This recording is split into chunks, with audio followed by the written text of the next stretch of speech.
নীলা রাস্তার মাঝে, অথচ সরু রাস্তার দদিক থেকে বড় বড় ট্রাক আসছে। যেখানে সামান্য বড় দুটি গাড়ি চলতে গেলে গা ঘেঁষে ঘেঁষে যায়, সেখানে নীলা থাকবে কি করে? এই ভাবতেই নীলাল্লা বলে দিলাম এক চিৎলার, অমনি গাড়িগুলা ক্রস হয়ে চলে গেলে। গাড়িগুলা পার হতেই এক দৌড়ে রাস্তার মাঝে চলে আসলাম, কিন্তু কোথাও নীলাকে দেখতে পেলাম না। ওকে না দেখে আমার কেমন যেন ভয় লাগা শুরু করল। রাস্তার মাঝে দাঁড়িয়ে চারিদিকে চোখ বুলাচ্ছি, অথচ ওকে দেখাই যাচ্ছে না। আমার মাথা বেয়ে ঝিরঝির করে ঘাম পড়ছে, বুকটাও ধুকধুক করে বাড়ি দিচ্ছে। হঠাৎ পিছন থেকে একটা বাস গাড়ির হর্ন বেজে ওঠে। পিছনে ফিরে তাকাতেই দেখি বাসটা আমার একদম নিকটে। এই বুঝি আমার দেহটা রাস্তায় পড়ে যাবে ভাবতেই চোখটা বুজে ফেলি, কিন্তু কে যেন হাতে হুয়াচকা টান দিয়ে রাস্তার অপর পাশে ফেলে দেয়। চোখ খুলে দেখি নীলা, তাও আবার বুকের উপর। তার মানে নীলা আমায় বাঁচালো, আর আমি ওর কথা চিন্তা করে ভয় পাচ্ছিলাম। যাক, তাহলে ওর কিছু নেই। এই তুমি পাগল নাকি হে, এভাবে মাঝ রাস্তায় এসে কাউকে খুঁজে? আর তুমি তো আমায় ভালোবাসো না, তাহলে কেন খুঁজতে আসলে? নীলা। আমি চুপ হয়ে রইলাম, শুধু ওর দিকে তাকিয়ে আছি। ওর এই ভালোবাসা সত্য না মিথ্যা এখনো বুঝে উঠতে পারছি না। এই শুনো, তোমায় শেষবারের মতো বলছি, যদি আমায় ভালো না বাসো তাহলে নেক্সট টাইম আমি সত্যি সত্যি সুইসাইড করব। নীলা। এই বলে নীলা উঠে চলে যায়। খেয়াল করলাম ও হাত দিয়ে চোখ কোচলাচ্ছে, হয়তো কাঁদছে। কিন্তু ও কি আমায় সত্যি সত্যি ভালোবাসে? ও তো কান্না করছে, তাহলে শিওর নীলা আমায় সত্যি ভালোবাসে। এভাবে কিছুদিন কেটে গেল। নীলার ওরটা এখনো দেইনি, কিন্তু ও সবসময় প্যারায় রাখে। ও ছাড়া বাকি কোনো মেয়ের দিকেই তাকাবো না, এটা কেমন হয় বলুন? আমি যতই ক্ষেত হই না কেন, ছোট ছোট বোনগুলার দিকে তাকাতে পারবো না। বটতলায় বসে বসে বাদাম খাচ্ছি, হঠাৎ কোত্থেকে নীলা চলে আসল। এসেই ওর অত্যাচার শুরু। ধপ করে আমার গা ঘেঁষে বসে পড়ল। আচ্ছা অয়ন, আমি বুঝতে পারি না, তোমার ও তো অনেক পাওয়ার আছে, তাছাড়া তোমার পরিবার ও অনেক হাই লেভেলের, তারপর ও তুমি পাগলদের মতো চলাফেরা করো, সবসময় ঢেলাঢালা কাপড় পরো, চুলগুলা লম্বা, গাল ভর্তি দাড়ি, এগুলা কেন তাহলে? নীলা। তুমি জানলে কি করে আমার পরিবার হাই লেভেলের? আব্বুর কাছ থেকে অনেক কষ্টে এই কথাটা বের করেছি, কিন্তু আব্বু তো কোনোভাবেই বলছিল না। আচ্ছা এসব বাদ দিয়ে আমার ওই উত্তরটা দাও তো, কেন তুমি ভিন্নভাবে চলাফেরা করো? নীলা। এক মিনিট, তার মানে তুমি তোমার আব্বুরও কথা শুনে আমার সাথে প্রেম করতে এসেছো, তাই না? নীলা অন্য মনস্ক হয়ে বলল, হুম তুমি ঠিকই বলেছ। নীলা। মানে? এই না না, তুমি কি যাতা বলছো? আমি আব্বুর কথা শুনে তোমায় ভালোবাসবো কেন? আমি তো তোমায় অনেক আগে থেকেই ভালোবাসি। নীলা। নীলার কথায় আমি আর রেসপন্স দিলাম না। আর কি বা দিব, ও তো সত্যি সত্যি ভালোবাসে না। এই তুমি ভাবছো আমি ওই কথাটা সত্যি বলছি? আরে বোকা, আমি তো তোমার সাথে মজা করছিলাম, হিহি হিহি। নীলা। আমি এবার ও চুপ, কারণ আমার তো ওর জানা হয়ে গেছে। আমার এরকম নীরবতা দেখে নীলা আমায় জড়িয়ে ধরে। কোলে মাথা রাখার চেষ্টা করলে তাড়াতাড়ি উঠে পড়ি। বাবু, তুমি ওই কথাটা সত্যি মনে করতেছে, তাই না? আর আমায় রেখে চলে যাচ্ছ কেন? দাঁড়াও না একবার প্লিজ। নীলা। এই মেয়ে, তোমার সমস্যা কি হে? মুখে বলো আমি পাগলের মতো চলাফেরা করি, অন্য ছেলেদের মতো স্মার্ট হয়ে থাকি না, তাহলে আমার পিছে পড়ে আছো কেন হে? তত তুমি আমায় ধমকাচ্ছ। নীলা। শুধু তো ধমকাচ্ছি, যদি আরেকবার আমার পিছে দেখি তাহলে যে কি করব একমাত্র উপরওয়ালাই জানে। মিথ্যা ভালোবাসার কোম্পানি নিয়ে আসছে আমায় ভালোবাসতে, হুহু। এই বলে চলে আসছিলাম, কিন্তু 2-3 কদম পা ফেলার পরই, অয়ন আমি তোমায় সত্যি ভালোবাসি, বেশ। আর কোনো কথা শোনা গেল না। এর কিছুক্ষণ পর আহোহো বলে চিৎকার শুনতে পাই। তড়িগড়ি করে পিছনে ফিরতেই দেখি নীলার পেটে চাকু, তা ও নিজের হাতে চাপ দিয়ে ধরা। পেট দিয়ে অঝরে রক্ত পড়ছে। তা দেখে আমার যে হুঁশ উদাও হয়ে যাওয়ার মতো অবস্থা। এক দৌড়ে নীলার কাছে এসে ওর মাথাটা কোলে নিয়ে মাথায় হাত বুলাতে লাগলাম। ওর প্রতি এখন কেমন যেন মায়া কাজ করছে। এই তত তুমি আমায় ধরললে কেন যাও এখানন থেকে চললে যাও? আমি তো তোমায় সত্যি ভালোবাসি নন না, তাহলে কেনন আমার কাছে আসলে? নীলা কথাগুলা বলতে গিয়ে ব্যথায় ককিয়ে উঠছে। ওর এসব কিছুর জন্য তো আমিই দায়ী।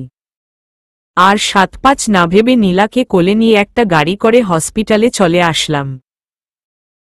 ডক্টররা নীলার চিকিৎসা করছে, আমি ওর আব্বু আম্মু বাইরে পয়চারি করতে আছি। কিছু সময় পর ডক্টর এসে বলল ও পুরোপুরি ঠিক আছে। এক করে সবাই নীলার সাথে কথা বলে আসল। আমি তো অপরাধী কি ভেসে যাব, ও কি ভাববে, এসব ভাবতে ভাবতে ওর কেবিন ঢুকেই পড়লাম। যেই না নীলা আমায় দেখল অমনি মুখটা ঘুরিয়ে নিল আর নেবারই তো কথা, ও আমায় ভালোবাসে অথচ আমি নাটক করছে ভেবে তাড়াতে থাকি, তাহলে কি এখন আমায় দেখে আদর করবে? নীলার পাশে রাখা একটি চেয়ার টেনে ওর মাথার কাছে বসলাম। মাথায় হাত বুলিয়ে দিতে গেলেই এক ঝাটকায় হাতটা সরিয়ে ফেলে। কি আর করার, পুনরায় হাত বুলিয়ে দিতে লাগি আর ও বারবার ফেলতে লাগে। আমাদের এরকম কাণ্ড চক্রকারে ঘুরতে থাকে আর আমি হিহিহি করে হেসে উঠছি। এই নীলা, এই দেখ তোমার আবলটা তোমার কাছে মাফি চাচ্ছে, এই যে কান ধরলাম। এই বলে নিজের কান না ধরে নীলার কানটা ধরলাম। যেই না ওর কানটা ধরলাম অমনি ফেতত করে আমার দিকে চোখ রাঙিয়ে তাকায়। আমি তভয় মাটির নিচে ঢুকে যাচ্ছিলাম আর না পেরে নিজের কান ধরে উঠবস করতে লাগলাম। ১, ২, ৩, ৪, ৫, ৬, ৭। এই নীলা, আমার কোমরে ব্যথা করছে, প্লিজ আর বাদ দেই। কে শুনে কার কথা? ও আরো লাল হয়ে আমার দিকে চেয়ে আছে। আমি বিচারা আবার ও শুরু করলাম। ৮, ৯, ১০, ১১, ১২, ১৩, ১৪। নীলা, আর পারছি না এখন, তুমি আমায় মারলে ও মারো, সমস্যা নেই। এই বলে নীলার খুব কাছে গিয়ে বসলাম। নীলার চোখগুলা কেমন জলমল জলমল করছিল। এই বুঝি বৃষ্টি আসবে? আরে আরে, ভাবতে না ভাবতে বৃষ্টি শুরু। নীলার চোখের পানি মুছে দিচ্ছি আর পাগলিটাকে বোঝানোর চেষ্টা করছি, এই তুমি কাঁদছ কেন হে? আমি তো তোমারই পাশে আছি, তাহলে কাদার কি আছে বলো? কে শুনে কার কথা? ও এবার ফুপিয়ে ফুপিয়ে কাঁদতে লাগে, হু হু হু করে কাঁদছে আর আমায় নিজের বুকের উপর ঢেলে শক্ত করে জড়িয়ে আছে। এই তুমি কি করছো এসব? আমায় ছাড়ো তাড়াতাড়ি, না হলে তো তোমার কাটা জায়গায় ব্যথা পাবে। হু হু হু, তুমি এত পচা কেন হে? তুমি ভাবো আমি তোমায় সত্যি ভালোবাসি না, তোমার সাথে ভালোবাসার নাটক করি, তাই না? তাহলে আমায় বাঁচালে কেন? মরে যখন যাচ্ছিলাম তখন মরতে দিল না কেন হে নীলা? এই বলে পাগলিটা আরো জোরে জোরে কাঁদতে লাগে। নিজের সারা শক্তি দিয়ে আমায় জড়িয়ে ধরে আছে। নীলা আমার গলা জড়িয়ে কেঁদেই চলছে, তার উপর বকবক তো আছেই। এই শুনো, তুমি কিন্তু এখনো আমায় ভালোবাসানি, তাই না নীলা? আমি চুপ হয়ে রইলাম, কারণ আমার তো এখনো অজানা নীলার ভালোবাসাটা সত্য না সাজানো। তবু ও মাথা নেড়ে না বললাম।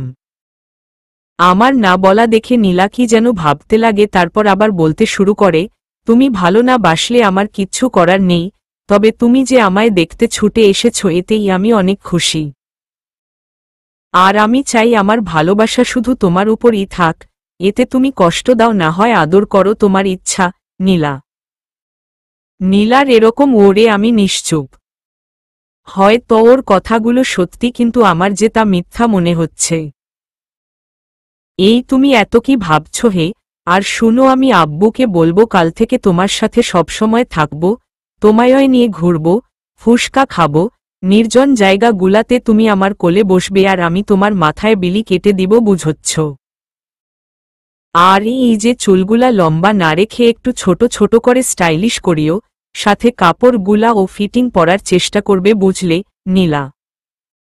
আচ্ছা মানলাম, তবে কাল থেকে না, আগে তুমি সুস্থ হও, এর পর থেকে কেমন? না, আমি এই অসুস্থতায় ও তোমার সাথে থাকতে চাই, অন্য কাউকে তোমার ভাগ কখনো দিব না। প্রয়োজনে আবার সুইসাইড করব। নীলা, ওমন অলক্ষী কথা বলতে নেই, আগে তুমি সুস্থ হও, তারপর আমায় নিয়ে ঘুরে বেড়াবে ওকে। মানতে পারি, তবে এক শর্তে। নীলা, হুমমম বলো, কি শর্ত? যদি আমার সাধ্যমতো হয় তাহলে মানার চেষ্টা করব, না হলে না। না হলে কি করব আর বললাম না, তবে শর্তটা হলো আমায় ছাড়া অন্য কোনো মেয়ের সাথে কথা বলা তো দূরের কথা, তাকাতেও পারবে না, আর আমি যতদিন না সুস্থ হচ্ছি ততদিন আমায় একবার হলেও দেখে যাবে। যদি আমার এই শর্তের একটু এদিক ওদিক হয় তাহলে নিজের যে কি হাল করব আল্লাহই জানে। নীলা, নীলার শর্ত শুনে কিছুটা অবাক হলে মানব কি মানব না এই টানায় পড়ে গেলাম। এদিকে ওর আব্বু আম্মু কেমন অনুরোধ মাখা মুখ নিয়ে আমার দিকে তাকিয়ে আছে, হয়তো একমাত্র মেয়ে তাই ওর কিচ্ছু যেন না হয় এই অনুরোধটাই বুঝাতে চাচ্ছেন। কি হলো, পারবে না আমার এই একটা শর্ত মানতে? যদি না মানো তাহলে আমি জোর করব না, তবে একদিনের ভিতর আমার লাশটা পাবে কনফার্ম। নীলা, আমি আর কোনো চিন্তা না করে বলে দিলাম, না না, আমি তোমার শর্ত মানতে রাজি, তবুও তুমি নিজের কোনো ক্ষতি করো না। আঙ্কেল আন্টির একমাত্র মেয়ে তুমি, যদি তুমি কিছু করে বসো তাহলে উনারা কি আশা নিয়ে বাঁচবে বল? এত কিছু বলে বুঝানো লাগবে না, শুধু তুমি শর্তটা মানলেই হলো। নীলা, এই বলে নীলা ওর আব্বু আম্মুকে তোয়াক্কা না করে আমার গালে চুমু দিয়ে বসল। ওর এরকম অত্যাচার দিয়ে শুরু হলো নতুন পথা চলা। এখন আমায় প্রতিদিন ওর বাসায় যেতে হয়, ওর সাথে ঘণ্টা ভর গল্প করে ওকে ঘুম পাড়িয়ে তারপর আসতে হয়। আমার এরকম জীবনহানির মধ্য দিয়ে নীলাকে সুস্থ করে তুলতে প্রায় মাস খানিক সময় লেগে যায়। কাল থেকে ও পুরোপুরি সুস্থ, এমনকি ভার্সিটি আসার প্ল্যান করছে। পরদিন যখন গেট দিয়ে ঢুকব তখনই তাকিয়ে দেখি নীলা হাসি দিয়ে আমার আসার পানে চেয়ে আছে। মেয়েটা আমার মাঝে কি দেখে এত লাইলি হলো কে জানে। ওর ফ্রেন্ডগুলাকে সাথে করে নিয়ে আমার সামনে আসল। আমায় কিচ্ছু বলতে না দিয়ে হাত ধরে টানতে টানতে বটতলায় নিয়ে আসল। নিজের পাশে বসিয়ে কোত্থেকে যেন একটা চিরুনি বের করে আমার চুলগুলা আঁচড়িয়ে দিতে লাগল। যে কেউ ওর কাজ দেখলে ভাববে আমি কোনো প্রতিবন্ধী শিশু। এত ভাবতে হবে না তোমায়। আমি জানতাম তুমি চুলগুলা কখনো কাটবে না, আর আঁচড়া তো দূরের কথা। তাই এখন থেকে নিজের সাথে চিরুনি নিয়েও ঘুরি, বুঝলে?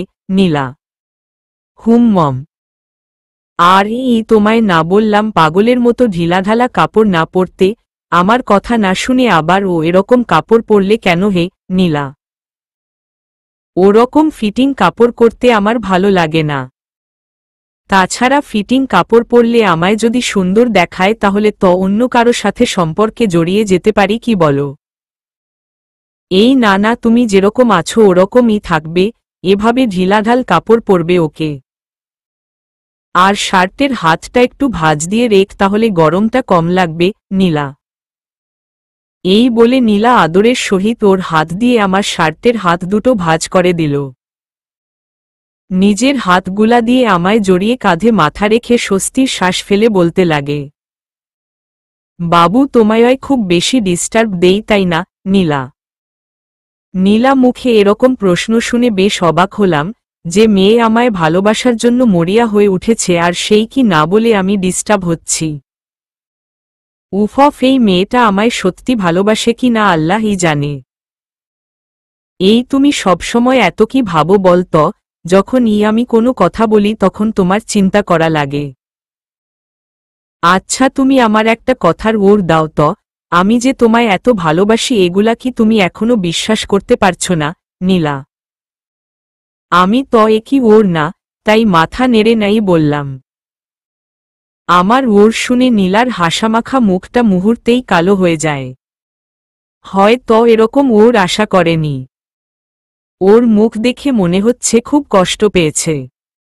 নীলা আর কোনো কথা না বলে ক্লাসের দিকে চলে যায়। আমি একটু অবাক হই ওর চলে যাওয়া দেখে, কিন্তু খুশি হই বেশি। কারণটা তো আপনারাই ভালো জানেন। আমার খুশিকে দেখে মন ফুরফুরা করে ক্লাসগুলা শেষ করলাম। তবে এই হাসিটা অতি অল্প সময়ে শেষ হবে কে জানত। আমি যখন গেট দিয়ে বের হতে যাব তখন দেখি নীলা রিকশায় বসে কার জন্য অপেক্ষা করছে। কিন্তু ও যখন আমায় দেখল সাথে সাথে ওর রিকশায় টেনে তুলল। হিহিহি, তুমি ভেবেছিলে তোমার ওই কথায় কষ্ট পেয়ে তোমার থেকে দূরে চলে যাব? আরে বোকা, তোমার ভালোবাসা পাওয়ার জন্য নিজেকে সঁপে দিতে ও রাজি, তাহলে তোমার ওরকম উত্তরে আমার কিচ্ছু যায় আসে না, বুঝলে নীলা? ও আল্লাহ, এ কোনো গেম খেলছে আমার সাথে। তখন ওর কালো মুখ দেখে শিওর ছিলাম নীলা কখনো আর আমার পিছু আসবে না, কিন্তু এখন দেখি ও ফেবিকেলের মতো লেগে আছি। ঈশ্বস, কি করে যে এই আটা ছুটাই। ওই তোমার আবার ও ভাবনা শুরু হয়ে গেছে, তাই না? দাঁড়াও, তোমার এই ফালতু ভাবনা দূর করছি নীলা। এই বলে নীলা আমার গালে চুমু দিয়ে দেয়। আমি তো ওর এরকম আচরণে পুরাই থ। সারা রাস্তা ভর্তি লোক, আর এই মেয়েটা আমার ইজ্জতের ফালুদা করছে। নীলা আমায় আবারও চিন্তায়মগ্ন দেখে আমার হাতটা জড়িয়ে কাঁধে মাথা রাখল। ওর বেয়াদব চুলগুলা বারবার আমার মুখের উপর এসে পড়ছে। যদি ও পড়ছে, কিন্তু আলাদা একটা ভালো লাগা কাজ করছে। হিহিহি। নীলা চুপচাপ আমায় কাঁধে মাথা রেখে শুয়ে আছে। যে কেউ দেখলে ভাববে ও আমার বিয়ে করা বউ। তবে নীলা আমায় নিয়ে যাচ্ছেটা কোথায়? না, ওকে বলে দেখি আমরা কোথায় যাচ্ছি। নীলা, আমরা কোথায় যাচ্ছি একটু বলবে? ওই যে একটা নিরিবিলি জায়গা দেখা যাচ্ছে না, যেখান দিয়ে খরস্রোতারার মতো একটা নদী প্রবাহিত হয়েছে, দেখতে অসম্ভব সুন্দর লাগে। সাগরের মতো ঢেউ খেলে, যা দেখলে যে কেউ বলবে এটা কোনো ছোট সাগর, বুঝলে? আর আমরা এখন ওই জায়গায় ঘুরতে যাচ্ছি নীলা। আমি আর কোনো কথা বললাম না। কিছু সময় পর আমরা নীলার পছন্দের ওর জায়গাটায় চলে আসলাম। ভাড়াটা অবশ্য আমি দিয়েছি, নীলা দিতে চাইলে ও মানা করে, আমি দিলাম। নীলার বলার চেয়ে ও জায়গাটা খুব বেশি সুন্দর লাগছে। নদীটা যতই দেখছি ততই ঢাল দেখা যাচ্ছে, ওর স্রোতগুলা সা সা শব্দ খেলে যাচ্ছে। ওয়াও নীলা, জায়গাটা তো খুব সুন্দর, একদম তোমার মতো। এই কি বলে ফেললাম, পেতনিটাকে পাম দিতে গেলাম কেন রে? এখন তো নিশ্চয় আমায় পচাবে। হিহিহি হাসালে, আর আমি যদি সুন্দর হতাম তাহলে তোমার পিছনে এত ঘোরাতে নে, অনেক আগেই কাছে টেনে নিতে। নীলা কথাটা বলার পর নীলার চোখগুলা কেমন ঝলমল ঝলমল করছিল। আমার দিকে তাকিয়েছিল, তবে বেশি সময় না তাকিয়ে চোখগুলা সরিয়ে নিল। কি ইগো দেখলেন তো, কাঁদবে উনি, অথচ চোখের পানিগুলা ও আড়ালে রেখে দিবেন। আমি ও আর কোনো কথা না বলে ওর পিছু পিছু হাঁটছি।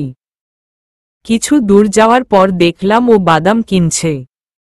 বাদামওয়ালাকে দূর থেকে বললাম টাকাটা আমি দিব, তাই আর নীলার কাছ থেকে দামটা রাখল না। নীলা ব্যাপারটা বুঝলে ও কোনো কথা ন বলে খানিক দূর গিয়ে সবুজ রঙে ফুটা ঘাসগুলার উপর শুয়ে পড়ল। আমি যখন ওর কাছে আসলাম, একটানে ওর পাশে বসিয়ে দিল। আমার কোলে ওর মাথাটা রেখে বাদামগুলা হাতে ধরিয়ে খোসা ছুলিয়ে দিতে বলল। বাদাম খেতে খুব ভালো লাগে।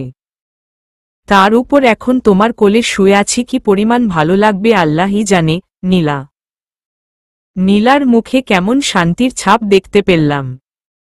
মেয়েটা আমার কাছে আসলে কি যে এত মায়া দেখে এত খুশি হয়, আল্লাহ ছাড়া কেউ বলতে পারবে না। কতগুলা বাদামের খোসা ছাড়িয়ে ওর হাতে দিতেই বলে উঠল, মুখে দাও না, তোমার হাতে জাদু আছে, খেতে খুব ভালো লাগবে। হিহিহি। নীলা এই বলে হেসে ওঠে।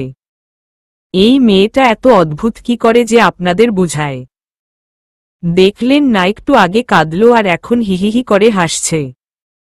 আমি ও আর কোনো রিপ্লাই না দিয়ে ছোলানো বাদামগুলা ওর মুখে দিতে লাগলাম। নীলা আমার হাত থেকে কতগুলা বাদাম নিজের হাতে নিয়ে নিল, হয় তো ওর হাতেই খাবে। এই হা করো, আমায় অনেক খাইয়েছ, এখন নিজে কিছু খাও। নীলা তাকিয়ে দেখি কটা বাদাম আমার মুখের কাছে ধরে আছে। আর যাই হোক, মেয়েটার বিবেক আছে বলতে হয়। আমিও একটা একটা করে খেতে লাগলাম। হঠাৎ আমার ঠোঁটগুলা কেমন যেন বন্ধ বন্ধ লাগছিল। মনে হচ্ছিল কেউ ঠোঁট দুটো চেপে আছে। ভালো করে বুঝতে গেলে ঈদেই নীলা ওর গোলাপি ঠোঁটগুলা দিয়ে আমার ঠোঁট দুটো ভিজিয়ে ফেলছে। নীলা যে আচমকা আমার ঠোঁট দুটো ভিজিয়ে দিবে আমি কল্পনাতেও ভাবিনি। চারিপাশে লোকজন ভর্তি, অথচ এই মেয়েটা এখনো আমার ঠোঁট আঁকড়ে আছে। উফফ, কোনোভাবে ছাড়াতেও পারছি না। অনেক চেষ্টা করে ছাড়ালাম, তাও উল্টো রাগ দেখিয়ে লাল হয়ে আছে। কি যে হলো আবার আল্লাহই জানে। এই তুমি আমার ইজ্জত নিয়ে এভাবে ছিনিমিনি খেলছো কেন? আর এখন আবার রাগ দেখাচ্ছ? চুপ থাক তুই, আমি তর ইজ্জত নিয়ে যা ইচ্ছে তাই করবে, তুই বাধা দেবার কে হসরে? আর একটু আগে ছাড়ানোর জন্য এত নড়াচড়া করলি কেন? ইচ্ছে করছিল তর মাথা ফাটিয়ে দেই। নীলা, আজব তো, মানুষজনের সামনে এভাবে কিস করা, এটা কি কোনো মনুষ্যত্বেরও কাজ হয়? আর লোকেই বাকি বলবে দিন দুপুরে একটি মেয়ে একটা নাবালক শিশুর উপর অত্যাচার করছে। কি বললি তুই? ওই তুই নাবালক হস? তরে তো বিয়ে দিল বছর ঘুরার আগে আগে বাচ্চা দিয়ে ঘরের কোনা জাম করে দিবি, আর তুই বলছিস তুই নাবালক? তরে তো আমি আজ খাইছি। নীলা, এই বলে নীলা আমায় মারতে লাগে। ওর ওই নরম নরম হাতগুলা দিয়ে কিল ঘুষি অনবরত মারছে, কিন্তু আমার কাছে মনে হচ্ছে কেউ তুলো দিয়ে বাতাস দিচ্ছে। সত্যি বলতে গেলে নীলার মতো ওর হাতগুলাও খুব সুন্দর, তার উপর তুলতুলে, মনে হয় ও কোনো নতুন বাচ্চা। নীলা আমায় অনবরত মারছে। হঠাৎ ওর হাতের একটা আঙুল আমার চোখের মধ্যে পড়ে যায়। আমি ব্যথায় আউ বলে উঠে। আমার এরকম ককিয়ে উঠা দেখে নীলা থেমে যায়। আমার দিকে কেমন অপরাধীদের মতো তাকিয়ে আছে। আমি বুঝতে পারিনি তোমার চোখে পড়ে যাবে, প্লিজ তুমি রাগ করো না। দরকার হলে আমায় মারো, তবু ও আমার দিকে তাকাও না প্লিজ। নীলা, আমি নিচের দিকে তাকিয়ে চোখ কচলাতে লাগলাম। ব্যথা একটু পেয়েছি, তবে ওকে একটু পরীক্ষা করার জন্য এখনো কথা না বলে আছি। হিহিহি। এই তুমি কথা বলছো না কেন? খুব লেগেছে তাই না? দেখি চোখটা এদিকে আনো, আমি ফু দেই। নীলা, এই বলে নীলা আমার মাথাটা ওর দিকে করে চোখে ফু দিল। চোখের ভাষা পানিগুলা মুছে দিয়ে আমার কাঁধে মাথাটা রেখে বলতে লাগল, খুব লেগেছিল তাই না? আসলে আমি বুঝতে পারিনি তোমার চোখে আঙুল চলে যাবে। আচ্ছা, আমি এখন কি করলো তোমার রাগ ভাঙতে পারবো বলো? নীলা, আমার রাগ ভাঙাতে হবে না। আমায় যদি কেউ সত্যি ভালোবাসত তাহলে কখনো মারা তো দূরের কথা, বকাও দিত না। নীলা আলতো করে গালে একটা চুমু দিয়ে বলতে লাগল, তোমার যদি এখনো ও মনে হয় আমি সত্যি ভালোবাসি না, তাহলে এক্ষুনি আমায় মেরে ফেল।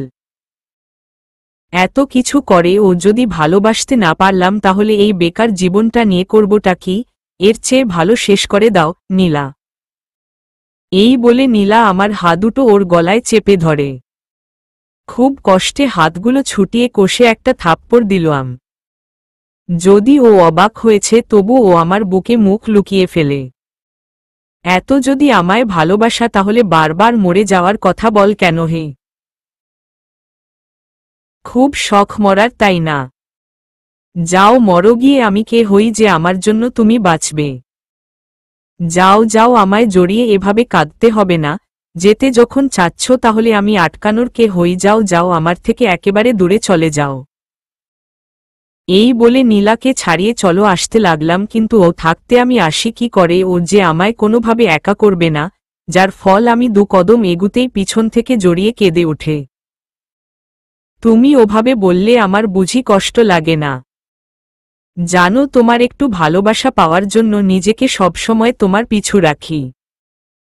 এই বুঝি আমায় কাছে টেনে নিবে? এই বুঝি আমার কপালে চুমু একে দিবে? এই বুঝি আমায় নিয়ে ঘুরে বেড়াবে? কিন্তু তুমি তো এর একটা আশাও পূরণ করতে দেও না, বরং আমায় দূরে রাখার চেষ্টা করো।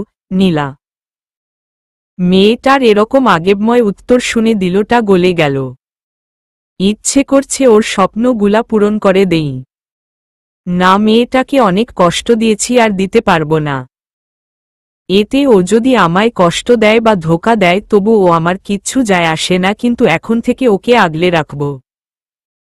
এই ভেবে নীলাকে আমার দিকে ঘুরিয়ে নিলাম। ওর বলা অনুযায়ী আলতো করে চুমু দিলাম। নিজের বুকে এনে শক্ত করে জড়িয়ে ধরে বললাম, এখন হবে তো। নীলা আমার আচমকা পরিবর্তন দেখে পুরাই থ হয়ে গেল। কেমন পাথরের মতো শক্ত করে জড়িয়ে আছে।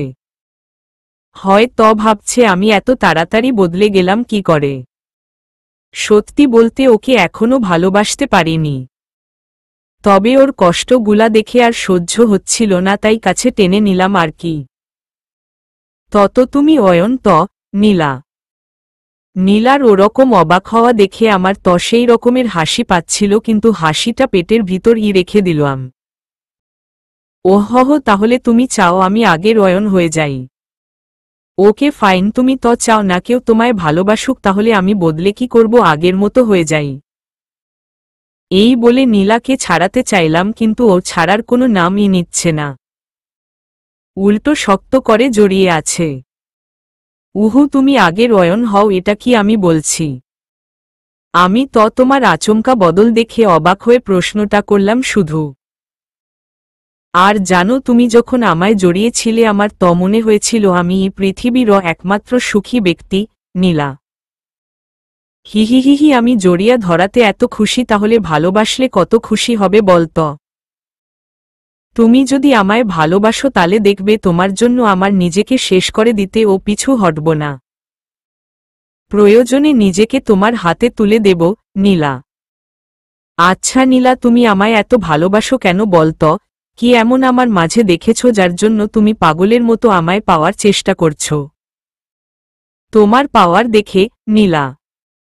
নীলা অবশ্য কতটা অন্যমনস্ক হয়ে বলল, তবে আমি ঠিকই বুঝতে পারি ও কেন আমায় এত ভালোবাসে। নীলা যখন বুঝতে পারল ও কি বলেছে, তখন আবার তড়িগড়ি করে বলতে লাগে, হিহিহি, মজা করছিলাম তোমার সাথে।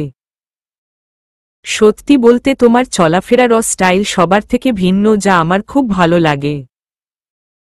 আর আমি ও চাই আমার বয়ফ্রেন্ডটা অন্যদের থেকে আলাদা হবে, নীলা। মম।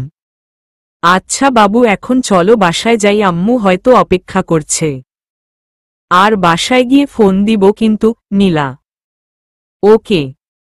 এই বলে নীলাকে ওর বাসায় দিয়ে আমি আমার বাসায় চলে আসি। পরদিন ভার্সিটি ঢুকতে না ঢুকতে নীলা আমার হাত ধরে কোথায় যেন নিয়ে যায়। অবশেষে দেখলাম ভার্সিটি বটতলায় আসল। ওর কতগুলা বান্ধবী আগে থেকেই ছিল, আমায় দেখার সাথে সাথে দাঁড়িয়ে গেল।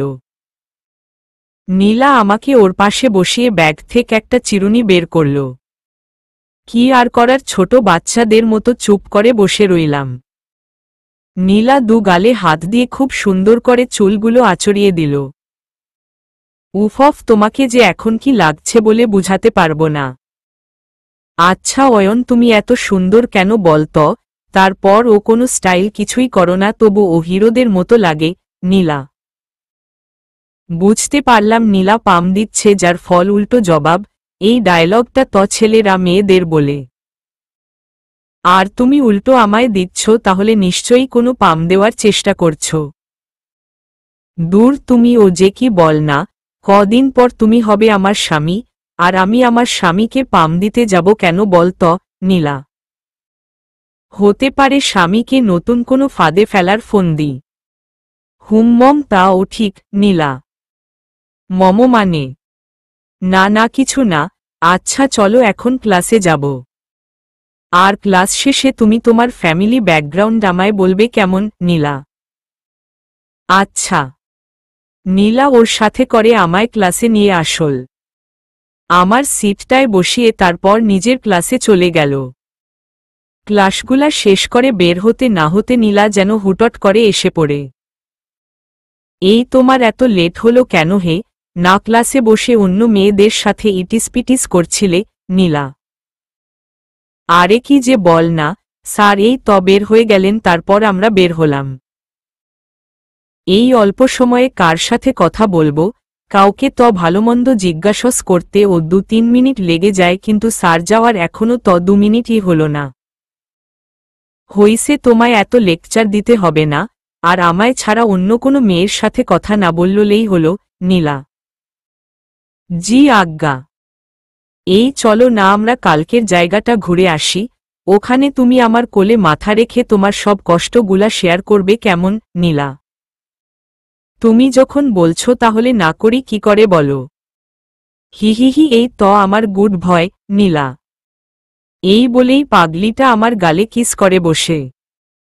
অবাক হইনি, এটা ওর রুটিন হয়ে গেছে। নীলাকে নিয়ে সেই নিরিবিলি নির্জন জায়গাটায় চলে আসলাম। নীলা দূর থেকে ফুসকা দেখে পাগল হয়ে গেছে, ফুসকা খাবে, এক প্রকার জোর করে আমায় নিয়ে গেল। ফুসকাওয়ালা মামাকে 1 প্লেট ফুসকা অর্ডার দিল। অবশ্য আমায় বলে নি, আর না বলায় আমি আরো খুশি, কারণ এসব বাজে খাবার খেতে একটুও ভালো লাগে না। নীলা ফুসকার প্লেটটা নিয়ে সোজা আমার কোলে বসে পড়ে। পাশে থাকা ছেলে মেয়েগুলা দেখছে, কিন্তু তা ওর গায়েই লাগল না। এই কি করছো, নামো তাড়াতাড়ি, মানুষজন হাসাহাসি করছে তো। কে শুনে কার কথা, ও আরো সবাইকে দেখিয়ে দেখিয়ে খেতে লাগল। কিছু সময় খাওয়ার পর একটা ফুসকা আমার মুখের কাছে ধরে খেতে বলে, এই তোমায় দিতে তো ভুলেই গেছি, নাও, হা করো। নীলা: না না, আমার ওসব খেতে ভালো লাগে না, বরং তুমিই খাও। দেখ, আমি আরেকবার বলছি, খাও, না হলে আমি ও না খেয়ে চলে যাব। নীলা: উহু, কি ঝামেলায় পড়লাম বাবা, আচ্ছা দাও, তবে শুধু একটা। ওকে, একটা হলেই হবে। নীলা এই বলে আমার মুখে একটা পাশাপাশি 2টো ফুসকা ঢুকিয়ে দেয়। ওর খুনসুটির মাঝে ফুসকা খাওয়া শেষ হলে ওকে নিয়ে সেই সবুজ ঘাসের উপর বসে পড়ি। আমার মাথাটা ওর কোলে নিয়ে খুব আদরের সহিত চুলগুলার মাঝে বিলি কেটে দিচ্ছে। নীলার এরকম ব্যবহার দেখে মনে হয় ও সত্যি ভালোবাসে, কিন্তু যখনই কোনো উল্টাপাল্টা কথা বের হয় তখন ভাবি ওর ভালোবাসাটা সাজানো। এই এখন বলো তো, তোমার লাইফ স্টোরিতে কি এমন কষ্ট যার জন্য নিজেকে সবসময় একা রাখতে চাও, কারো সাথে মিশার চেষ্টাই করো না? নীলা: সত্যি বলবো? হে বাবা, বলো, তোমার কষ্টগুলা শেয়ার করে দেখ, বুকটা অনেক হালকা হবে, বুঝলে? নীলা: তাহলে শুনো, আমার আব্বু আম্মু লাভ ম্যারেজ করে। ওরা দুজন কলেজ থেকে একে অপরকে ভালোবেসে আসে।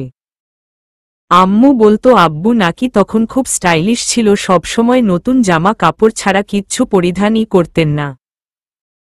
সবসময় উনার সাথে মেয়েরা কথা বলতে চাইতো, কিন্তু আম্মুর জন্য পারত না। আব্বু ও একই রকম বলেছে, আম্মু ও নাকি সবসময় নতুন কাপড় পরে কলেজে যেত, ছেলেগুলার সাথে মিশার চেষ্টা করলে আব্বু মানা করত। এক কথায় বলতে গেলে ওরা নতুন নতুন কাপড় পরত অন্যদেরকে দেখানোর জন্য, বুঝলে?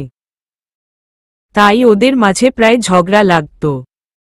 এক পর্যায়ে দাদু এই সব জেনে আব্বু আম্মুর বিয়ে দিয়ে দেন। বিয়ের 2 বছর পর আমার জন্ম হয়। আব্বু সিটি মেয়রও হয়ে যান।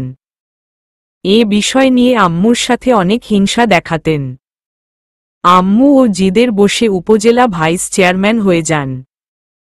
তারা এরকম লড়াই লড়তে লড়তে আজ খুব বড় পর্যায়ে পৌঁছেছে। কিন্তু দুঃখের বিষয় কি জানো, ওরা কখনো আমার দিকে তাকানোর ও সময় পায়নি। দাদু আমায় খুব বুঝাতো জীবনে যেন কোনো রিলেশন না করি, ছেলে মেয়ে কারো সাথে যেন বন্ধুত্ব না করি। ওহহ, তো আঙ্কেল আন্টি এখন কি করেন? নীলা: আব্বু বর্তমান স্বরাষ্ট্রমন্ত্রী আর আম্মু সংসদ স্পিকার। কি? নীলা: নীলা যখনই আমার আব্বু আম্মুর পরিচয় পেল তখন থেকে ওকে কেমন যেন আতঙ্কের মাঝে দেখতে পাই।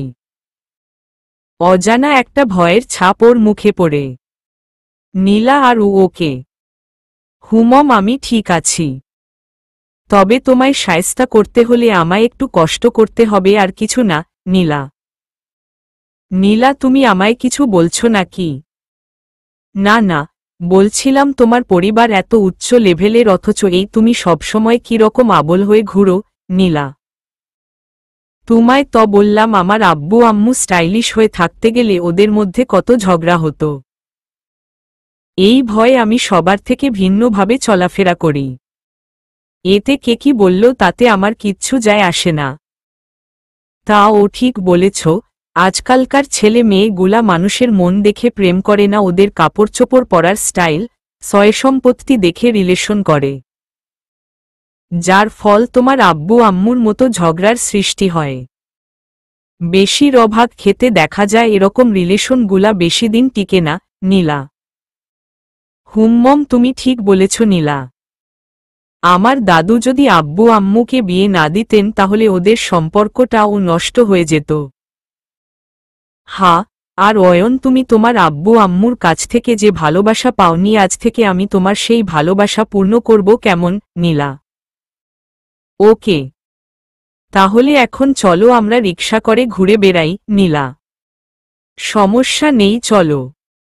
এ বলে নীলা আর আমি রিকশায় চড়ে শহরটা ঘুরছিলাম। সেই আগের মতো নীলা আবার ও আমার কাঁধে মাথা রেখে হাতটা শক্ত করে জড়িয়ে ধরে।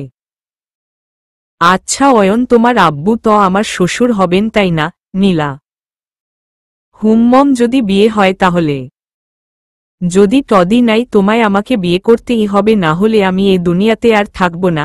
নীলা: না না, তুমি ওভাবে কথা বলো না, আমি তোমায়ই বিয়ে করব, কেমন?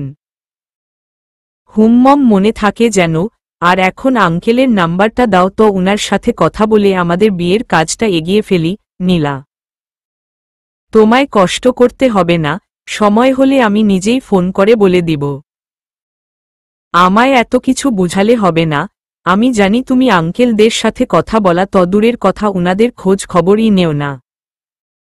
দাও নাম্বারটা, তাড়াতাড়ি দাও। নীলা: আরে বাবা, আমি সত্যি বলবো, দেখে নিও।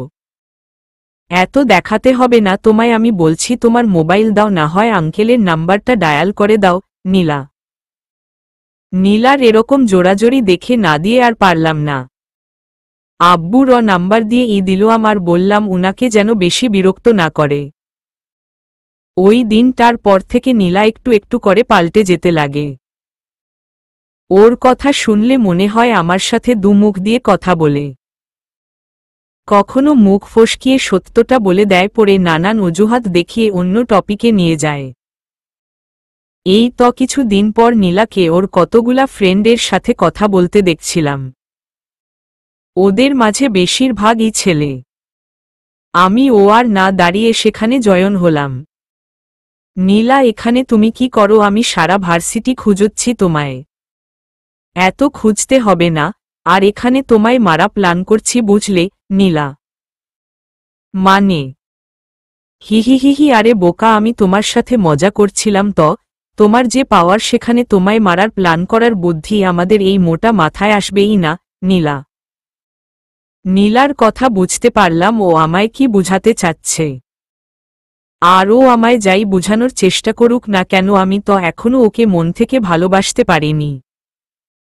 আমি আর কোনো কথা না বলে সেখান থেকে চলে আসি। ক্লাসের ভিতর ঢুকতে যাব তখনই কে যেন হাত ধরে কোথায় নিয়ে যেতে লাগে। খেয়াল করলাম একটা মেয়ে, তা ও শাড়ি পরা। মেয়েটিকে দেখে বোঝা যাচ্ছে না আমার পরিচিত, তার পাশাপাশি আমি তো নীলা ছাড়া কোনো মেয়ের সাথে কথা বলি না, তাহলে মেয়েটা কে হতে পারে? আমি এসব ভাবছি তখনই দেখলাম মেয়েটা আমায় নিয়ে ভার্সিটির পিছনে চলে এসেছে। আমার দিকে ঘুরেই গালটায় চুমু দিয়ে ফেলে। আমি তো পুরাই শকড।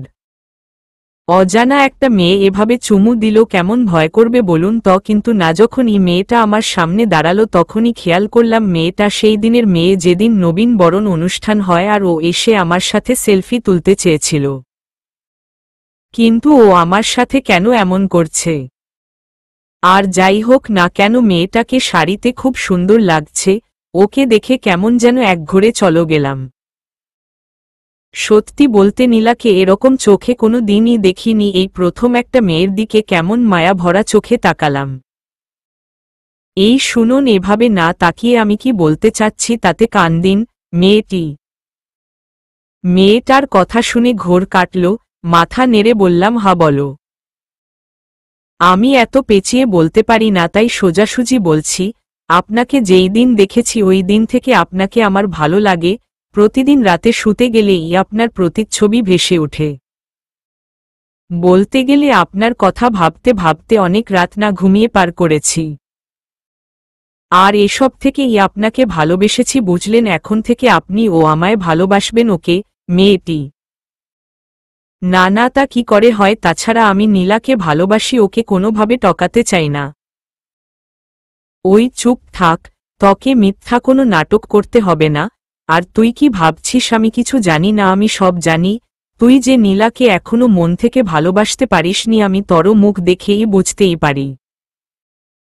তাছাড়া তুই নীলাকে অনেক সময় বলিস আমি তোমায় মন থেকে ভালোবাসতে পারবো না।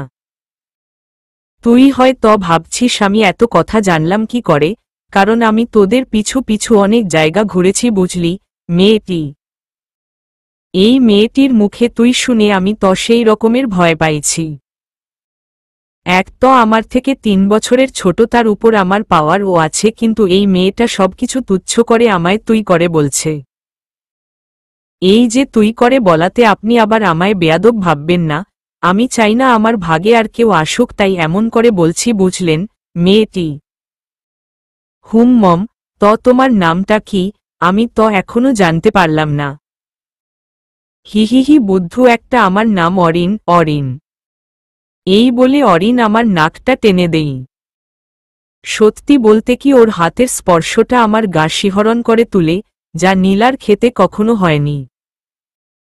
নীলা তো আমায় অনেকবার টাচ করেছে, কিন্তু কখনো এরকম ভালো লাগা কাজ করিনি। অথচ এই মেয়েটার প্রথম ছোঁয়ায় কেমন যেন জাদু জাদু ভাব লাগল। এই যে এখন থেকে নীলার সাথে বেশি মিলামিশা করবেন না, যত পারেন সরে সরে থাকবেন। আর এখন মোবাইলটা দেন তো, অরিন। ওর একবার বলাতেই পকেট থেকে মোবাইলটা বের হয়ে গেল। কেমনে যে হাতটা আপনা আপনি পকেটে ঢুকে গেল বুঝতেই পারলাম না। অরিন মোবাইলে কি যেন করল, একটু পর আমার হাতে দিয়ে কেমন রাগী লুক নিয়ে তাকাল। উফ, ওকে এই লুকে কি পরিমাণ সুন্দর লাগছিল আপনাদের বলে ও বুঝাতে পারবো না। আমি তো ওর দিকে অবাক নয়নে তাকিয়ে আছি। এভাবে তাকিয়ে আমার রাগটাকে দিল তো পানি করে। আর তোমার মোবাইলে নীলার নাম্বারটা জানপাখি বলে সেভ করা কেন? আর যখন জান পাখি নাম দেওয়া, তাহলে তো ওকে তোমার ভিতর হারিয়ে দাও না, বাইরে রাখলে কেন? অরিন, রাগ করছো কেন? আর ওর নাম্বারটা ওই নামে তো আমি সেভ করিনি, নীলা নিজে এই নামটা দিয়ে সেভ করে রেখেছিল। আর যাই হোক, ওর নামটা ডাইনি দিয়ে সেভ করেছি, আর আমার নাম্বারটা জানপাখি বলে সেভ করা বুঝচ্ছ। যাও এখন ক্লাসে মন দিয়ে ক্লাস করো, রাতে আমি কল দিব। অরিন, এই বলে অরিন চলে গেল। অথচ আমি এখনো বোকাদের মতো হা করে তাকিয়ে আছি। বলতে গেলে মেয়েটা জাদু জানে, না হলে এত অল্প সময়ে আমায় গলিয়ে ফেলল কি করে? আর যাই হোক, আজ থেকে মেয়েটাকে নিয়ে কল্পনা দেখব। মেয়েটা যে আমার মনে গেঁথে গেছে, তাহলে ওরে নিয়ে কল্পনা না করে তাকি কি করে? রাতের বেলা শুয়ে শুয়ে পড়ছিলাম, তখনই মোবাইলটা বেজে উঠল। স্ক্রিনে তাকিয়ে দেখলাম জানপাখি লেখা। এটা নীলার নাম্বার ছিল, তাই নীলা মনে করে বলতে লাগলাম, হুম্মম নীলা, বলো কি বলবে? ওই কুত্তা, তুই কি বললি রে? আমি নীলা হই? হে আস্ত ডাইনোসর একটা, তুই যদি এখন হাতের কাছে হতি না, তাহলে তোকে যে কি করতাম। অরিন, ওহ সরি সরি, আমি বুঝতে পারিনি তুমি ফোন দিয়েছ। রাখো সরি, আজ প্রথম বলে ক্ষমা করে দিলাম, কিন্তু দ্বিতীয়বার যদি কখনো হয় তাহলে যে কি হাল করব তুই ভেবেও পাবি না কুত্তা। অরিন, এই আমি তোমার অনেক বড় হই, কই আমায় আপনি বা তুমি বলে বলবে? তা না করে তুই বলে গালি দিচ্ছ। আসছে আমার বড়। আর শুন, তুমি বা আপনি বলবো যেদিন থেকে নীলা নামটা মুখ থেকে সরে যাবে, বুঝলি? অরিন, আবার তুই ওকে রাখলাম আমি। এই না না, তুমি যেও না। তোমার মুখে নীলা নামটা শুনে রাগ উঠেছিল, তাই তোমায় তুই করে বলছি। আর কখনো এরকম করে বলবো না, দেখে নিও। অরিন, মনে থাকে যেন। হুমমম থাকবে। এই তুমি ডিনার করেছ তো অরিন? না এখনো পড়ছি, সামনে এক্সাম তো তাই। কি বললে তুমি? রাত বাজে 11টা আর তুমি এখনো না খেয়ে পড়ছে, যাও তাড়াতাড়ি খেয়ে এসো অরিন। অরিনের ধমক শুনে খুব ভালো লাগল। মনে হচ্ছিল কেউ মিষ্টি স্বরে আমায় শাসন করছে। আচ্ছা নীলা, ও তো আমায় অনেক শাসন করত, কিন্তু কখনো তো এরকম ভালো লাগেনি। এই আমি কি বলছি তুমি শুনতে পাওনি? যাও তো আগে খেয়ে এসো, এর পর যা ভালো লাগে করবে অরিন। আচ্ছা। হুমমম যাও, আর এসে কিন্তু কল দিবে, না দিল খবর আছে কিন্তু অরিন। ওকে। এই বলে কলটা কেটে দিয়ে খেতে লাগলাম। খাওয়া শেষ করে নিজের অজান্তেই পাগলিটাকে ফোন দিলাম। না দিল কি যে করব আল্লাহই জানে। দেখলেন তো একদিনে আমার সবকিছু কেমনে হাওয়া করে দিল। অরিন, আমার খাওয়া শেষ। গুড, আর কল দেওয়ার জন্য ধন্যবাদ। আচ্ছা তুমি আমার নামটা ধরে আরেকবার ডাক দাও তো অরিন। কেন? উফ বাবা, আবার প্রশ্ন, তোমায় ডাক দিতে বলেছি, ডাক দাও বেশ অরিন। আচ্ছা দিচ্ছি অরিন। ঈশ্বস, কত সুইট তোমার ভয়েস। এই জানো, তোমার গলায় না আমার নামটা খুব মানায়। কত সুন্দর করে অরিনটা উচ্চারণ করো। কি যে মধুর লাগে শুনতে অরিন। তাই? হুমমম গো। আর শুনো, কাল ভার্সিটিতে আমায় নাম ধরে ডাকবে, আমি দেখতে চাই তুমি এত সুন্দর করে কিভাবে ডাকো অরিন। যদি না ডাকি খুন করে ফেলব অরিন। হিহিহি, যদি খুন করতে চাও তাহলে কাকে ভালোবাসবে? এই পাগল সবসময় উল্টাপাল্টা কথা মাথায় ঘুরে কেন? না, আমি আচমকা তোমায় ভালোবাসি বলছি বলে তোমার কাছে নাটক মনে হচ্ছে অরিন। হুমম ধরতে পেরেছ আমি কি বুঝতে চাচ্ছি? ভালো, আর শুনো, আমি কখনো তোমায় বলবো না ওরকমভাবে চলাফেরা করো, ওরকম পোশাক পরো, ওরকমভাবে স্টাইল করো, এসব কিচ্ছুই বলবো না, কারণ আমি তোমায় ভালোবাসি, তোমার স্টাইলকে না বুঝচ্ছ অরিন। বাহহ, মেয়েটার কথায় যুক্তি আছে। আচ্ছা নীলা, তো এরকম কথা কখনো বলেনি, বরং আমায় পাল্টে ফেলার ধান্দা করত। কি হলো, কথা বলছো না কেন? আমার কথায় বিরক্ত হচ্ছ বুঝি অরিন? না না, তুমি বলে যাও, আমি শুনছি। শুধু শুনলেই হবে, কথা বলতে হবে না অরিন। আচ্ছা বলবো, তুমি বলে যাও। নীলা তোমায় খুব ভালোবাসে তাই না অরিন? সঠিক জানি না। আরে বলো, সমস্যা নেই, তুমি ওকে ভালোবাসো, তাতে ও কোনো সমস্যা নেই, শুধু দূর থেকে তোমায় ভালোবেসে যাওয়ার সুযোগটা দিও কেমন অরিন। আমি চুপ হয়ে গেলাম, কারণ ওর কথাগুলা শুনে অনেক কিছু শিখতে পারলাম। আর নীলা তো আমায় জোর করে ভালোবাসা আদায় করতে চেয়েছিল, অথচ অরিন বলছে ওকে যেন দূর থেকে ভালোবাসার সুযোগটা দেই। তাহলে আপনারাই বলুন, কোনো ভালোবাসাটা সত্যি মনে হয়? ওহহ, আপনাকে বেশি বিরক্ত দিয়ে ফেলছি। আচ্ছা ভালো থাকুন, কাল কথা বলবো অরিন। এই শুনো।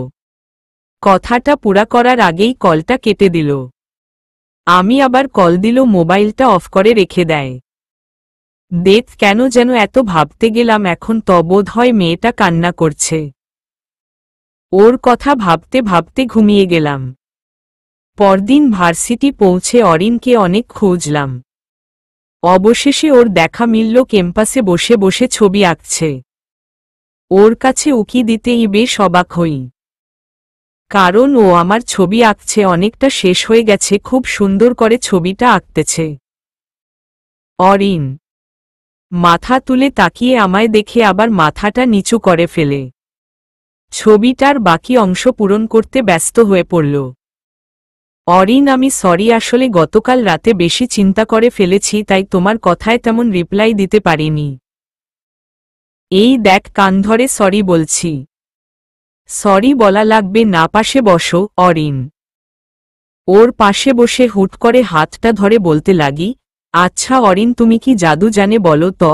তোমার সাথে কাল থেকে আমার কথা হচ্ছে, অথচ আমার মনে হচ্ছে তুমি আমার অনেক আগের ভালোবাসা, তোমায় আমি আগে থেকে ভালোবাসতাম। কিন্তু নীলার সাথে এতদিন ঘুরে ওর প্রতি একটুও ফিলিংস জন্মেনি আমার। অরিন ওর হাতের ছবিটা পাশে রেখে আমার মাথাটা কোলে নিয়ে বলতে লাগে, আমার ভালোবাসাটা কোনো সাজানো না, নীলার মতো হুমকি দিয়ে তোমার মন জয় করতে চায়নি। তোমায় শুধু ভালোবাসতে চেয়েছি আর কিছু না, অরিন। হয়তো আমিও তোমায় ভালোবেসে ফেলেছি। কাল রাত যখন তোমায় কল দেই আর তুমি মোবাইলটা অফ করে রাখো তখন আমার কেমন যেন কষ্ট লাগছিল। হয়তো তোমার মাঝেই আমার বসবাস। অরিন আমার নাকের সাথে নাক লাগিয়ে বলতে লাগে, হুম্মম আমার মাঝেই তোমার বসবাস বুঝলে, অরিন। অরিনের ছোঁয়াটায় আবার ও কেমন শিহরে উঠলাম। কেন জানি ওর ছোঁয়া পেলে আলাদা এক ভালো লাগা কাজ করে। আমি আর অরিন এভাবে বসে বসে গল্প করছিলাম। হঠাৎ সামনে চোখ পড়তেই দেখি নীলা দাঁড়িয়ে। অরিনের কোলে আমায় শোয়া দেখে নীলা কিছুই বলল না, কেবল একটা হাসি দিয়ে চলে গেল। অরিন আর আমি বেশ অবাক হই নীলার এরকম চলে যাওয়া দেখে। আর হবই না কেন, যেখানে নীলা আমায় কোনো মেয়ের কাছে মিশতে দিত না সেখানে আমি একটা মেয়ের কোলে শুয়ে আছি অথচ সে কিছুই বলল না। অরিন নীলা আমাদের এভাবে দেখে কিছু বলল না কেন? ওই গুন্ডি মেয়ে কি বলবে?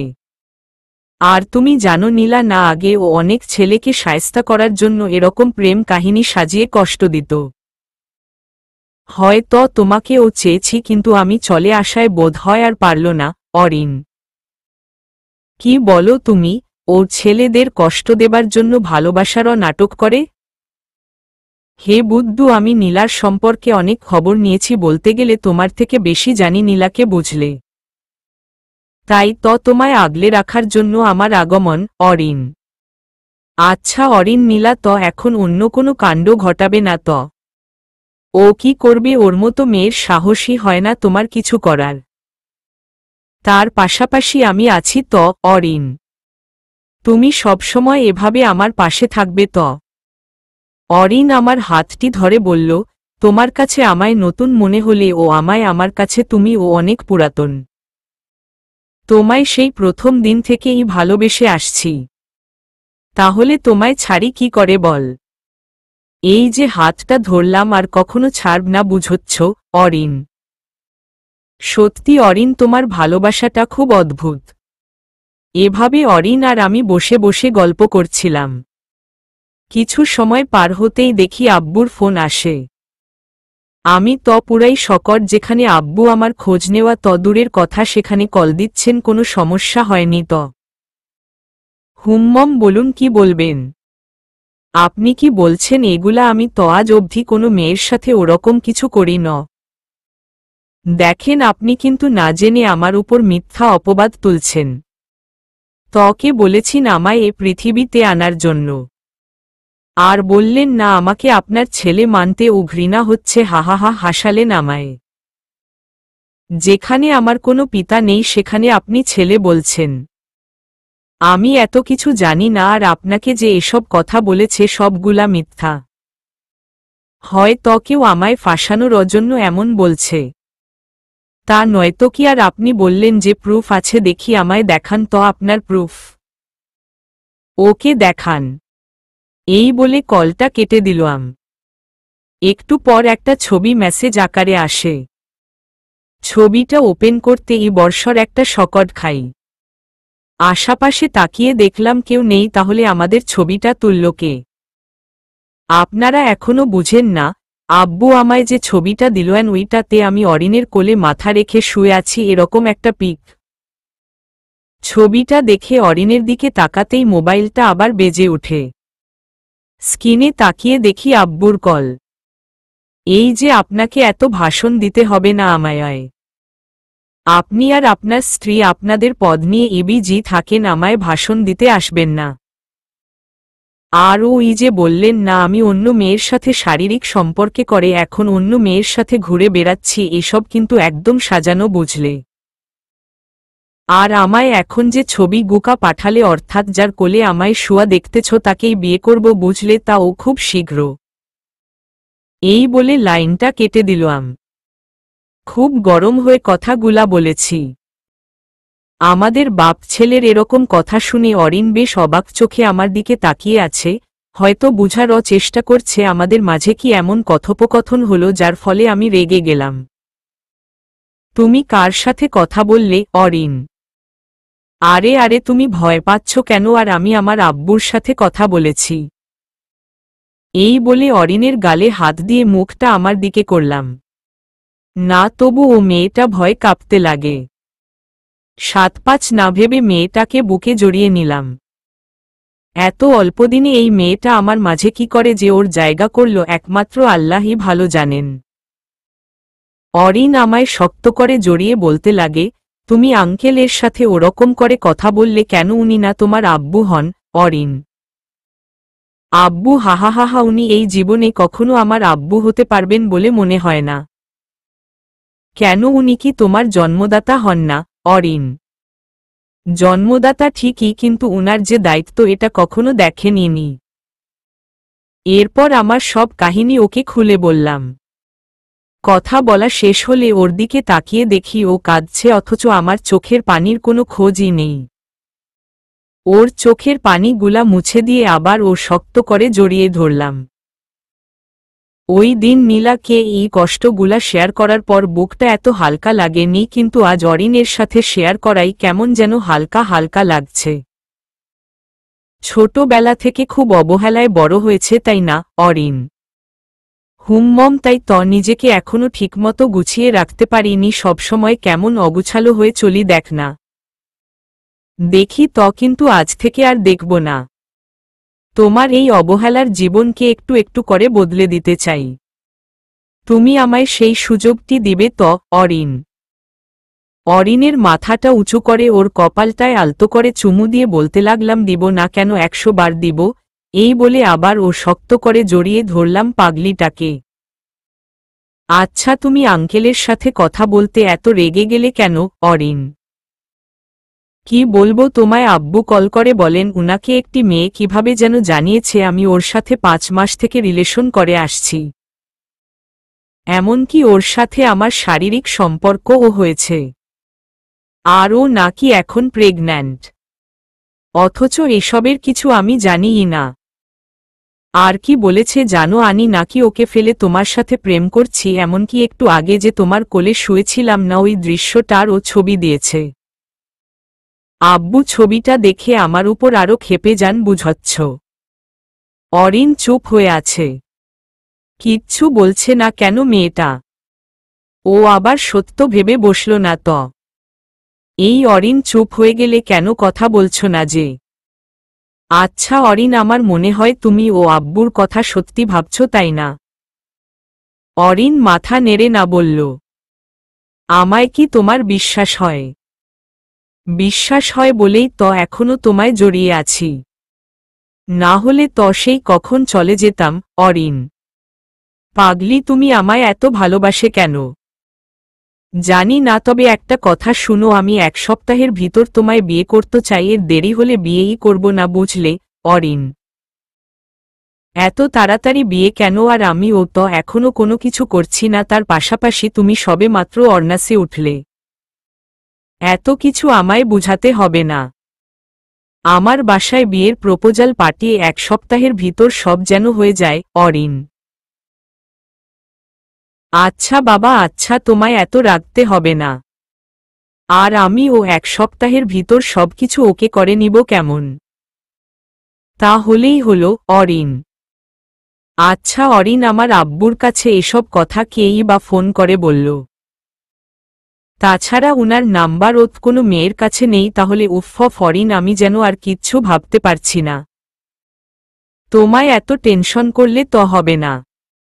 বরং একটু মাথা ঠান্ডা করে ভাবতে লাগল কে এই অপবাদটা তুলতে পারে।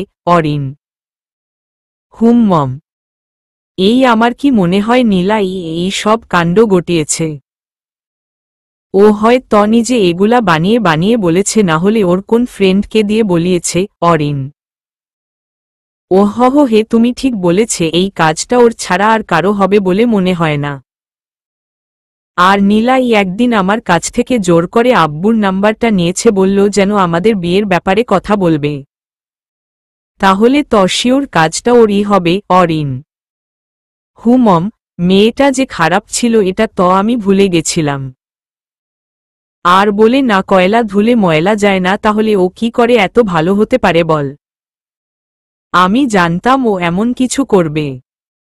আর এখন ওকে গিয়ে এই ব্যাপারে জিজ্ঞাসা করে দেখ, বলবে ও কিচ্ছু জানে না, শয়তান মেয়ে একটা। অরিন: আচ্ছা অরিন, আমায় একটা বুদ্ধি দাও তো, কি করে ওর আসল রূপটা সবার সামনে হাজির করাতে পারি? মম, শুনো, আমার মাথায় দারুণ একটা বুদ্ধি এসেছে। এই বলে অরিন ওর প্ল্যানটা বলতে লাগে। বাহোহো, তোমার মাথায় তো সেই রকমের বুদ্ধি আছে। হিহিহি, পাম দিও না, ফেটে যাব তো। অরিন: মেয়েটার হাসিটাও খুব সুন্দর। ও হাসলে ওর গালে ঢোল পড়ে ইসস, ওকে যদি এই অবস্থায় সারাটা বছর দেখতে পেতাম তাহলে খুব ভালোই না হতো। এই এত কি ভাবছ হে অরিন? তোমার কথা বুঝলে? দুদিন হলো না আমার সাথে থাকার, আর এর ভিতরেই এত ভাবনা? বাহোহো, ভালোই তো। আর এই যে এখন বাসায় যান, প্ল্যান মতো সবকিছু রেডি করেন। অরিন: মম, চলো। অরিনের প্ল্যান মতো আমার কাজটা করতে লাগলাম। আব্বুকে নিজের ইচ্ছে না থাকা সত্ত্বে ও অরিনের কথা চিন্তা করে কিছু জরুরি কথা বললাম। রাত 11টার দিকে নীলাকে করলাম। ফোনটা ওয়েটিংয়ে ছিলে, তাতে আমার কি, আমি তো আর ওকে ভালোবাসি না, তাহলে মাথা ঘামানোর প্রয়োজনই আসে না। কয়েকবার রিং হওয়ার পর ধরল।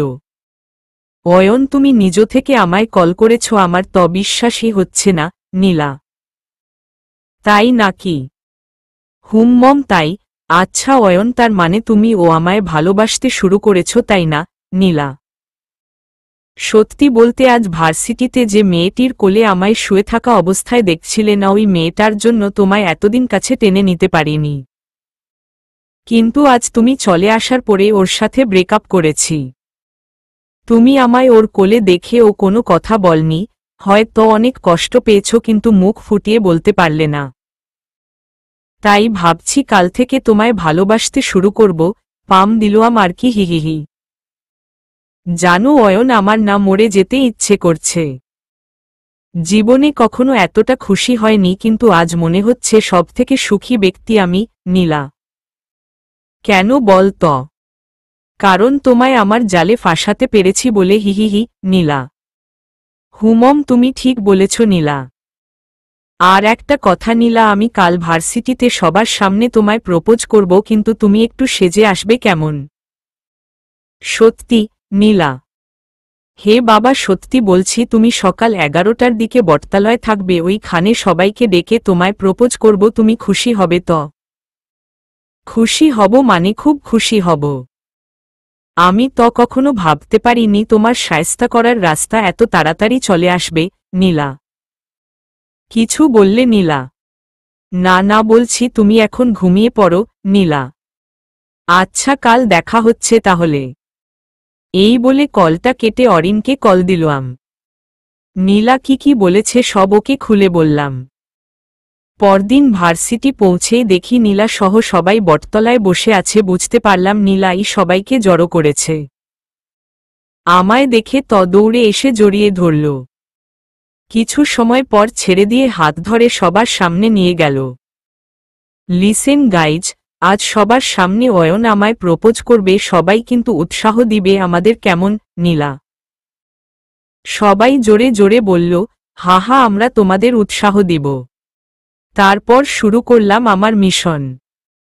নীলার সামনে হাঁটু গেড়ে বসে লুকিয়ে থাকা গোলাপ গুচ্ছ নিয়ে বলতে লাগলাম, ওগো প্রিয়তমা, তোমার এই মুখখানা দেখে আমার সকালটা শুরু, রাতটা শেষ করার দিবে কি অধিকারটা? ওগো মায়াবিনী, তোমার সাথে পূর্ণিমার রাতটা গল্প করে কাটিয়ে দেবার দিবে কি সুযোগটা? তোমার কোলে দেখতে চাই আমার ছোট ছোট বাবুগুলা। তুমি কি হবে আমার সেই রানী, যে রানীরও অপেক্ষায় আমার জীবনটা এখনো আছে খালি? তোমায় নিয়ে অনেক স্বপ্ন দেখেছি বলে আজ ফেসে গেছি তোমার ভালোবাসার জালে। তাই বলতে চাই নীলা, আমি তোমায় অনেক ভালোবা। শেষ হওয়ার আগেই ঠাসস ঠাসস করে দুইটা চড়ের শব্দ হয়। আর চরগুলা ও অন্য কোথাও পড়ে নি পড়েছে আমার ই গালে। তা ও নীলা মেরেছে। আবুলের বাচ্চা আবুল, তর এত সাহস হয় কি করে আমায় প্রপোজ করার? নিজের চেহারাটা কখনো দেখেছিস আয়নায়? পাগলদের চাইতে ও খারাপ দেখায়। আর কি রকমের কাপড় চোপড় পরে ঘুরা বেরাস, দেখতে তো পুরাই হুতাম পেঁচা। আর তর মনে হয় আমি তর সাথে প্রেম করব? অভদ্র ঘরের অভদ্র সন্তান। আর তুই অভদ্র হবে না তো কি হবে? যেখানে তর মা বাপই তোকে শিক্ষা দিয়ে তুলেনি সেখানে তুই মানুষ হস কি করে? আবার আসছে আমায় প্রপোজ করতে, অমানুষের বাচ্চা। নীলার এই কথাগুলা মনটায় খুব আঘাত করে। হঠাৎ কাঁধে কারো হাতের স্পর্শ পেলে তাকিয়ে দেখি অরিন পাশে দাঁড়িয়ে আর মাথা দিয়ে ইশারা করে বলছে যেন প্ল্যানটার বাকি কাজ শুরু করি। নীলা আবার বলতে লাগে, সবাই জানো ওর বাপ একজন রাষ্ট্রপতি, অথচ এই অভদ্রের খারাপ ব্যবহারের জন্য ওকে তেজ্যপুত্র করে দে। ওকে আর বলতে দিলাম না, এর আগেই ঠাসস করে দিলাম 2টা চর। নীলার গালে আমি ও পাল্টা চর বসিয়ে দিলাম। ও নিজেকে কি যেভাবে আল্লাহই জানে। তাছাড়া আমি তো আগে থেকে ও কিছুটা আঁচ করতে পেরেছিলাম ও এমন কিছু করবে। আর সেই দিন অরিনের কথা শুনে শিওর হয়ে যায়। তর কি মনে হয় আমি তোকে মন থেকে প্রপোজ করছি? হিহিহি, আরে বোকা, এটা তো একটা প্ল্যান ছিল। তুই যে ছলনাময়ী একটা মেয়ের প্রমাণ দেখানোর জন্য এত কষ্ট। তুই যে খারাপ চরিত্রের মেয়ে, তর মাঝে যে মনুষ্যতত্ত্ব নেই তা তুই অনেক আগেই ভুলে গেছিস, তাই না? নীলা অবাক হয়ে তাকিয়ে আছে। হয়তো ও আশা করেছিল ওই দিনের প্রতিশোধটা আমায় অপমান করে তুলে নিবে, কিন্তু ওর ভাবনাটার যে বিপরীত হচ্ছে। তুই যে নারী জাতির কাল স্বরূপ তা কি তুই ভুলে গেছিস? আর তর এই সাজানো ভালোবাসায় আমায় ফাঁসিয়ে প্রতিশোধ নিয়ে নিবি তাই চেয়েছিলে না? কিন্তু তুই তো জানতি না আমি তর অনেক খবর রাখতাম। তুই তো অনেক ছেলের সাথে পুতুল খেলা করে ওদের অপমান করেছিলে, তাই না? আজ তোকে আমি ওইভাবে অপমান করব। এই বলে নীলার গায়ে আবার ও হাত তুললাম। পরনে থাকা জামাটার হাতের দিকে কিছু অংশ ছিঁড়ে দিলাম। এখন কেমন যেন ভয় করছে ওর। এক হাত দিয়ে চোখের পানি মুছার চেষ্টা করছে আর অন্য হাত দিয়ে ছেঁড়া অংশটা ডেকে রাখার চেষ্টা করছে। তুই কি জানিস তর মতো মেয়ের জন্য ছেলেরা ঠিকমতো পড়াশোনা করতে পারে না? তোরা তো তোদের প্ল্যান সাজিয়ে একটা ছেলের জীবন নষ্ট করতে জানিস, আর পারিসই বা কি করতে? অয়ন, তুমি কিন্তু বেশি বাড়াবাড়ি করছো। তুমি যদি আরেকটা কথা বলো তাহলে তোমার আব্বুকে কল দিতে দেরি হবে না। নীলা, তুই ভয় দেখাচ্ছিস তাই না? তর যে কি হাল করব আজ দেখ। এই বলে নীলার কিছু ছেলে ফ্রেন্ডকে ইচ্ছামতো মারতে লাগলাম। নীলা অনেক কথা বলছে, কিন্তু কে শুনে কার কথা? আমি ধারাবাহিকভাবে মেরেই চললাম। কিছু সময় পর দেখলাম নীলার আব্বু আসছে, তা ওর সাথে 2 গাড়ি ভর্তি পুলিশও। ওদের দেখে আমার রাগটা আরো বেড়ে যায়। হাতের সারা শক্তি দিয়ে মারতে লাগি।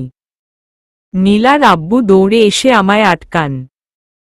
পুলিশরা বাকি ছেলেকে ধরে দাঁড় করাই, তবে ছাড়ানোর জন্য নয়, আইনের কাছে ধরানোর জন্য। এই যে পুলিশ অফিসার শুনুন, এই ছেলেগুলা ভার্সিটি নষ্ট করছে। ওই খারাপ মেয়ের ইশারায় ওরা অনেক মেয়ের রেপ করেছে। চেয়েছিলাম শাস্তিটা আমি দেই, কিন্তু আপনারা এসে বাধা দিলেন। তবে ওদের শাস্তি যেন সারা জীবন ভর হয়, না হলে আপনাদের কারো চাকরি থাকবে না। কথাগুলা শেষ করতে না করতে নীলা দৌড়ে এসে আমার গালে ঠাসস করে একটি চর বসিয়ে দেয়। আমার শার্টের কলার ধরে বলতে লাগে, তুই কে রে? তর এত পাওয়ার হলো কি করে? তুই আমার সামনে আমার ফ্রেন্ডদের ধরিয়ে দিতেছিস, তার উপর আমার ইজ্জতে হাত দিয়েছিস। নীলা, আমি কিছু বলতে গেলে নীলার আব্বু এসে বলতে লাগেন, এই নীলা তুই কি করছিস? ছাড় তাড়াতাড়ি। আর বাবা, তুমি ওর কথায় রাগ করো না, ও মেয়েটা একটু অন্যরকম, বুঝলে? নীলার আব্বু, আব্বু তুমি ওই অভদ্রটাকে ভয় পাচ্ছ কেন? তুমি জানো ওর ফ্যামিলির সাথে ওর কোনো সম্পর্ক নেই। ওর কোনো পাওয়ারও নেই যে তোমাদের ভয় দেখাবে। তাহলে তোমরা সবাই ওর কথায় উঠবস কেন করছো? নীলা, মানে ওর আব্বু রাষ্ট্রপতি না? নীলার আব্বু। রাষ্ট্রপতি ঠিকই, কিন্তু ওর সাথে কোনো সম্পর্ক নেই, এমনকি ওকে আর নিজের সন্তান বলে ও কাউকে বলবেন না। কারণ ও যে কি পরিমাণ নীচ তা শুধু ওর আব্বু জানে। নীলা: ওহহ, তাহলে তো আমার মেয়ের গায়ে হাত তোলার শাস্তি দিতেই হয়।